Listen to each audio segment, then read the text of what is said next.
Kejadian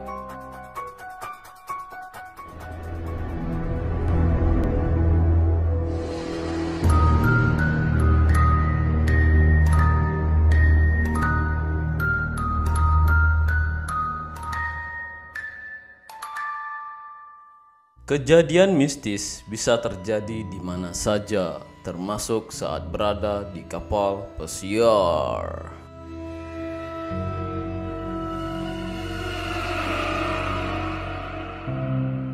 Dan ini adalah kisah dialami oleh mantan pekerja kapal pesiar, kita panggil saja David dan Ricky. Si David dan Ricky ini terjebak selama berminggu-minggu di kapal pesiar dengan kejadian mistis yang membuatnya tidak bisa melarikan diri kemanapun.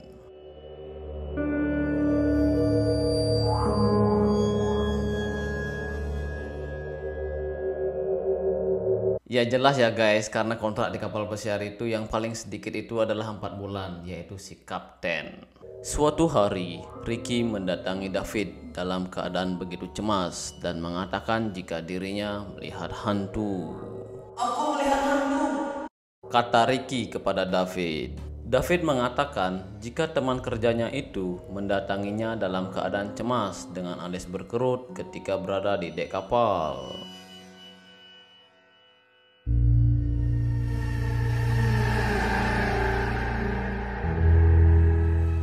Dan di saat itu, Ricky hanya bisa menggelengkan kepalanya perlahan, matanya kemudian menatap lantai, dan dia tampak seperti orang bingung. Dan si David pun meyakinkan Ricky tentang apa yang dilihatnya saat di dek kapal. "Kamu serius?" kata David kepada si Ricky.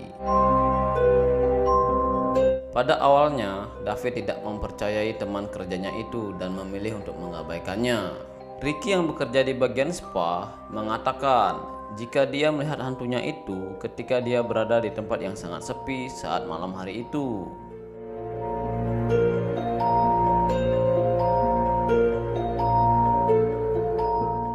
Menurut cerita Ricky, dia merasa jika lorong tersebut entah bagaimana rasanya selalu berbeda ketika dilewati. Bahkan, Ricky juga melihat sebuah melon yang tersimpan di dalam guci air minum dan itu tiba-tiba saja menghilang, kemudian muncul lagi. Serem juga ya. Dan kisah selanjutnya terjadi lagi ketika Ricky bekerja di bagian administrasi kapal pesiar. Ketika tengah malam, seorang tamu berjalan melewati Ricky.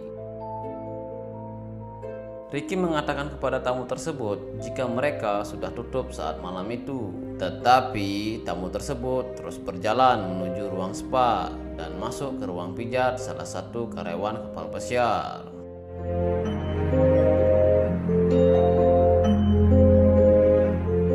Ricky yang tengah bekerja pun mengikuti tamu itu dari belakang dan berusaha memanggilnya karena spa kapal pesiar itu sudah tutup dan tidak menerima layanan lagi.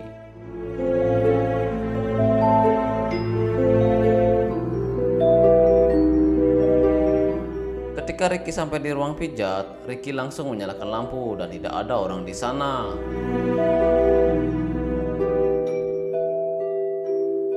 Wow, ngeri ya, ini betapa seramnya kapal pesiar ini. Nah, itu adalah sedikit cerita horor yang ada di kapal pesiar. Menurut sumbernya yang saya baca, tidak dicantumkan nama kapalnya. Mungkin saja si sumbernya ini takut karena tidak ada bukti kuat. Kalau kita membuat cerita horor di kapal pesiar, nanti bisa saja kita dituntut karena sudah menjelekkan nama kapal pesiar tersebut. Nah, maka dari itu saya juga tidak mau menyebutkan nama kapalnya karena dari sumbernya tidak disebutkan. Sampai jumpa lagi di next video. Bye-bye.